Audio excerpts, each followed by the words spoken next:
Qandala waa magaalo xeebeed aad u qurux badan oo kamid ah degmooyinka gobolka Bari. Qiyaastii 75 mayl oo dhinaca badda ah ayaan u kala soconay Boosaaso ilaa Qandala. Daarta Cad waa astaanta iyo taariikhda degmada waana taas mawduucana maanta. Soo dhawaada khiyaarta sharafta leh magacaygu waa Cabdalla jirka igala socotana waa Cabdalla Falogis. Waa maalin kale iyo barnaamij cusub iyo goob cusub waxaan joognaa degmada qadiimiga ee Qandala waliba loo yaqaan gacanka hodanka waxaan saaranahay daarta Cadayd. daarta Cad waxa la daarata saarnahay ugu ku dubay badda waatan daarta wixii jiray 100 sano iyo ka badan waana waxay degmadu caanka ku tahay iyada ayaa rabaa inaan barnaamij qurux badan ka diyaariyo daarta Cad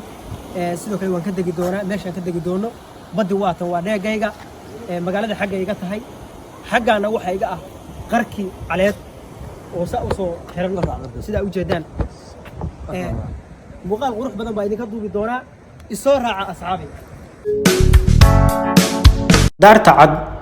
waa dhismaha qadiimiga ah ee degmada Qandala burbur ilxaad leh ayaa ku yimi tan iyo gumaysiga Talyaaniga oo xilligaas dhisay koristeeda iyo ka degisteedu waa mid caqabad gaar ah leh balse waxa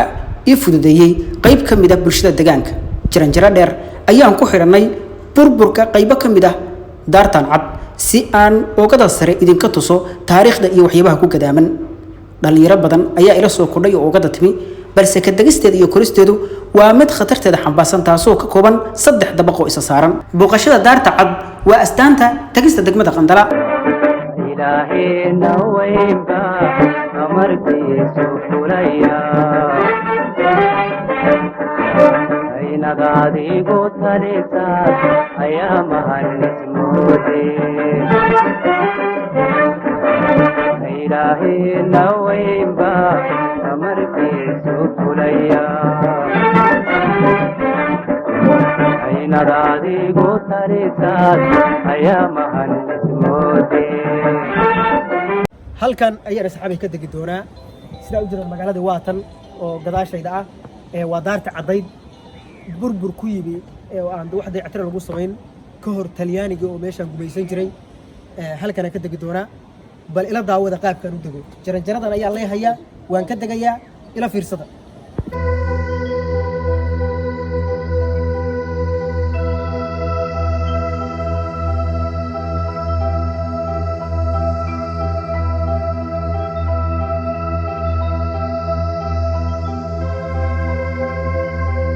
sida u jiray waxay ka samaysan tahay waa loox bay ka samaysan tahay jaranjaradu waa taa inkastoo burbur uu ku yimi haddana wali dadku kama daalin inay maaragtay badda iyo ka fiirsadaan iyo meelaha kale ee maaragtay u baahan in waqti lagu qaato qolalkan oo kale ayay leedahay sida u jeedaan daarta Cad qolalkan ilaa waxa la leeyahay waxay ka kooban tahay 8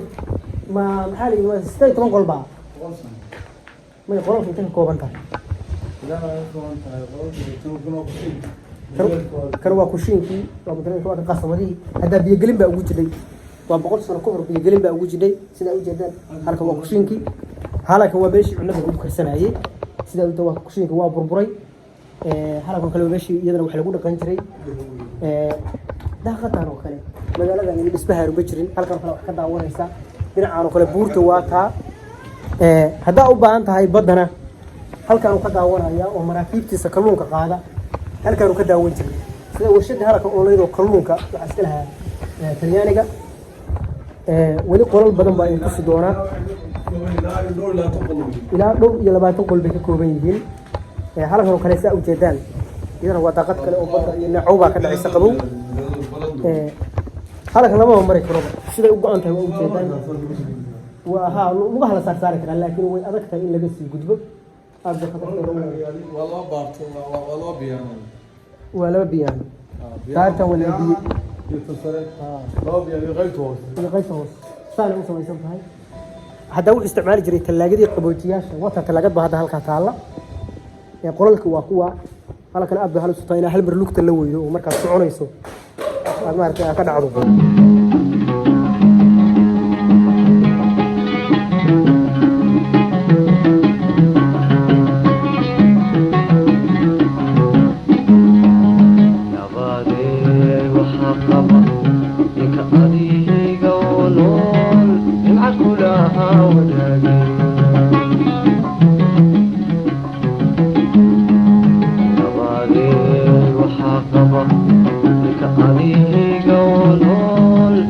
kulaha wadaagay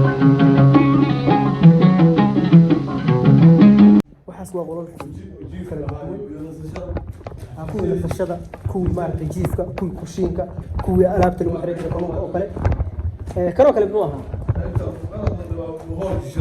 kan waa howlka shirarka isugu iman jireen oo iyagu ay ku shiri jireen halkaan oo kale sidaa ujeedaan waxaa ka maqan alwaaxdii baa laga qaaday khatarteeda leedahay dad ku dhacdo ama lugta alla weydaad oo ku soconayo garkan qolba ina ka jira shimbira iska jooga xayawaana iskaga nool waa 28 qolo degaan kana waa howl shirarka lagu qaban jiray halkaan Soomaalidu xoolaha iyo kalluunka iyo ugu keeni jireen Talyaaniga taariikh la yaab leh bay leedahay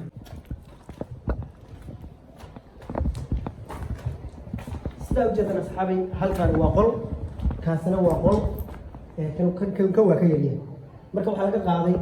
alwaaxii ogada kasii marsanaa oo meesha u safita camal oo dadka ogada ay kaga fariisanayeen sidaa ujeedana alwaaxii waa kan halkaan ka muuqda iyo waxyaabihi kale oo laa marka waxay ku tusinaysaa dhismahani inta uu jiray weliba saas oo ay tahay burbur xoog leh kama uu muuqdo waa shub hadduu u baahdo xilliga maaragtay waqtiyada qaybtoodna ogadaasi fariisan jireen way ka fiirsan jireen maaragtay badda iyo jawigu siduu yahay marka meeshaan qandala taariikh aad u weyn baa ku duugan waxaa la yaabay 100 sano ka hor talaagadii frontier halkaas u taalla waa tan oo ay wax walba ku qabuusan jireen hadday kaloo noqoto hadday biyo noqoto dadkeenu de qabo xilliga ma aqoon xoolo dhaqataa loo badnaa dadku waxaa kale oo jira الله الرحمن الرحيم way adag yihiin laakiin khatarteeda ay leedahay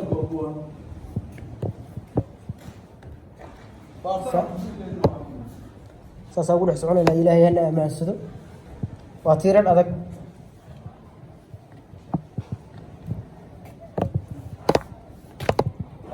halkan kale iyana maxay ahayd halkan kale asxaabi albaabka aan ka galay waa suuligi kuwa fadhiyada u yaala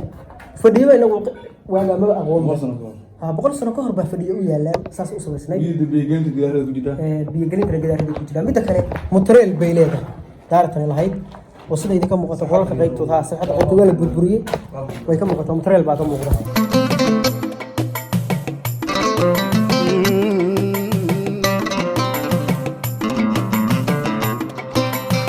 alla danaha dhaqankeena dambarsama calankeena dugsa laga bartaa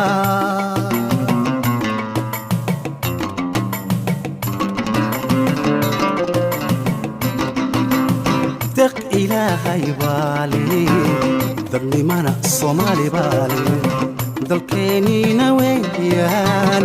u dalxiis macaana dunya dhaqasho wacaana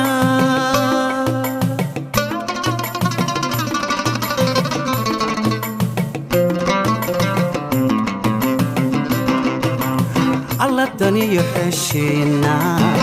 dacadiyo islaamkeena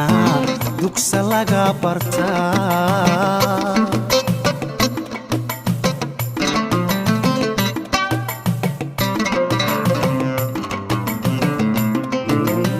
deq ilaahay baale dadnimana Soomaaliyaale dalkaygiina weeyaan u dalxiis macaana dunya dhaqasho wacaana